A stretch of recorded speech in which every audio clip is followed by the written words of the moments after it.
안녕하세요. 법무법인청 곽준호 변호사입니다. 오늘은 필로폰 투약 사건의 감형 사례에 대해서 말씀드리고자 합니다. 이 사건은 피고인이 필로폰의 투약 누범인 상태에서 또다시 재판에 넘겨져서 1심에서 중형이 선고된 사례입니다. 여러 가지 복잡한 사안들 내용들이 있는데 일단은 그거는 논의를 하고, 필로폰뿐만이 아니라 대마든 MDMA든 허브든 다 마찬가지겠죠. 이러한 투약 단투 사건에 있어서 감형의 전략에 대해서 말씀드리고자 합니다.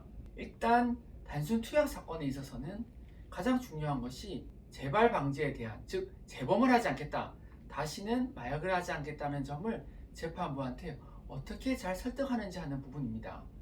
그러나 마약을 한 사람 치고 다시 하겠다는 사람은 아무도 없고, 그렇다면 본인만의 구체적 사정과 그리고 거기에 대해서 변호사들이 어떠한 좋은 도움을 들여서 재판부를 설득할 수 있는지가 관건이 될 것이고, 두 번째로는 공적도 중요합니다. 본인의 상선 하선에 대해서 제보를 해서 수사 단계나 또는 재판 단계에 있어서 적절한 공적 수사 협조를 하는 것이 필요하죠. 수사 협조에 대해서는 각각 사안이 다르니까 그건 논의로 하고, 오늘은 일단 재발 방지에 대한 부분에 대해서 말씀을 드리겠습니다. 사실 이 부분에 대해서는 마약뿐만이 아니라 음주와 같이 피해자가 없는 그 중독 사건에 있어서 다 똑같이 적용될 수 있습니다. 절도도 중독이니까요. 이런 부분에 있어서도 마찬가지로 적용될 수 있겠죠. 일단 본인이 다시는 이러한 마약을 하지 않겠다는 것을 재판부한테 잘 설명드리는 것이 필요한데요. 이것은 단순 반성문보다는, 반성문도 당연히 내야 되겠죠. 반성문도 내면서 마약 관련된 거에 대한 독서를 통해서 재판부에게 내가 안에서도 이렇게 열심히 공부를 하고 있다는 점을 재판부한테 보여주는 것이 중요합니다. 두 번째로는 불구속일 경우에 있어서는 당연히 정신과라든지 치료센터를 다니면서 여기에 대한 증빙을 재판부한테 내서 다시는 마약을 하지 않겠다는 것을 잘 설득하는 것이 필요하며, 그리고 주변 사람들, 가족들의 도움도 필요합니다. 가족들은 어떻게 구체적으로 피고인을 잘 도와줄 것인지, 예를 들어서 동거를 앞으로 해서 같이 가는 가정에서 살면서 챙기겠다든지, 또는 어떠한 건실한 직장을 통해서 다시는 마약을 하지 않도록 새로운 삶의 목표를 제공해 주겠다든지, 이러한 가족들만이 해줄 수 있는 또는 지인들만이 해줄 수 있는 방법으로 마약을 다시는 하지 않겠다는 점에 대해서 재판부한테 설득하는 것이 필요합니다. 앞서 말씀드린 이 두 가지는 피고인 본인과 가족들이 할 수 있는 점입니다. 하지만 저희만이 해드릴 수 있는 것이 있는데요. 저희와 협업하고 있는 정신과가 있기 때문에 정신과 전문의께서 실제적으로 피고인, 즉 마약 중독 또는 마약 투약하신 분과 상담을 통해서 면밀하고 구체적인 향후 진단 및 기존에 왜 마약을 했었는지에 대한 진단 등을 통해서 진단서를 작성하고 소견서를 만들어서 재판부한테 이 점을 제출하게끔 해드릴 수 있습니다. 피고인이 단지 형사사건에 있어서 이러한 감형뿐만이 아니라 실제로 향후에 있어서 마약을 끊게 단투를 하게 되는 일이 없도록, 다시는 마약을 하는 일이 없도록 실제적인 치료 과정으로 나아갈 수 있다는 점이 가장 큰 장점이라고 할 것입니다.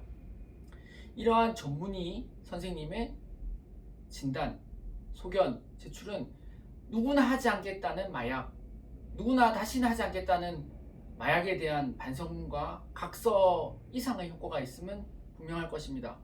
실제로 저희가 진행한 사례 중에서도 피고인이 장차 사회로 복귀하면 정신과 치료와 마약 중독 치료를 병행하면서 성실하게 생활하겠다는 적극적인 마약 단절 의지를 보이고 있다고 재판부에서 판단을 하여 누범인 사안에서 항소심에서 추가적인 감형을 해주었습니다.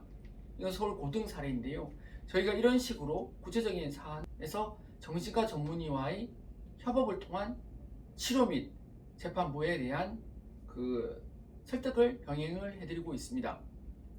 그리고 저희만이 또 해드릴 수 있는 네 번째 점은, 그리고 저희와 일을 같이 하시는 명망 있는 목사님이 계십니다. 이 목사님은 종교적인 의미에서가 아니라 사회에 봉사하는 사람으로서, 사회에서 다른 사람을 위해서 낮게 활동하면서 봉사하는 분으로서 피고인을 같이 출소 이후에 같이 봉사를 하면서 멘토링을 통해서 다시는 마약을 하지 않도록, 그리고 보다 보람된 삶과 정신이 어떻게 해야지 바른 것인지에 대해서 인도하고 길을 안내해 주시는 분이십니다. 따라서 목사님께서 종교적인 의미가 아니라 이러한 사회봉사 활동가로서의 면에서 피고인을 앞으로 잘 이끌어주겠다는 탄원서와 실제 피고인과의 면담 등도 주선해드리고 있습니다. 앞서 말씀드린 첫 번째 피고인 본인의 반성문과 또는 독후감, 두 번째 가족들의 탄원서는 사실 어느 누구나 어떤 법인이건 진행을 해드릴 수 있지만, 세 번째 전문의와의 치료, 면담 등을 통한 구체적인 단약 계획 또는 소견서 작성 및 제출 등, 네 번째 목사님과의 면담 및 향후 봉사 및 다시는 이러한 일을 하지 않겠다는 멘토 관계의 형성 등에 대해서는 다른 법인에서는 할 수 없는 저희 법인만의 특유한 방법이라고 할 것입니다. 물론 모든 경우에 있어서 저희 법인의 세 번째, 네 번째 이러한 것을 다 적용할 수는 없지만, 그래도 본인이 이러한 부분에서 만약에 적용을 받는다면은 없는 것보다 당연히 본인의 양형에 도움이 되면 물론이고, 궁극적으로 다시는 마약을 하지 않는 단약에도 도움이 되면 분명할 것입니다. 따라서 단순히 마약 투약 사건이라고 해서 어떠한 양형을 반영할 것이 없지 않느냐, 무조건 인정하고 반성만 하는 모습만 보인다, 이것을 넘어서서 추가적인 양형 자료를 만들 수 있다는 점도 말씀드립니다.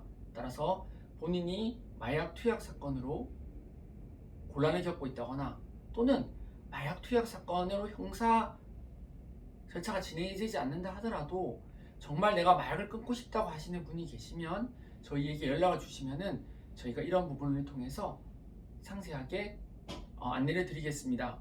그래서 마약을 사건 이 자체를 떠나서 좀 마약을 끊겠다는 이런 분들조차도 저희가 잘 이렇게 앞서 말씀드린 정신과 전문의와의 면담과 치료, 그리고 목사님을 통한 재활 등에 대해서 안내를 드릴 테니, 보다 추가적인 부분은 저희 법인에 연락을 주시면 친절하게 상담해 드리겠습니다. 감사합니다.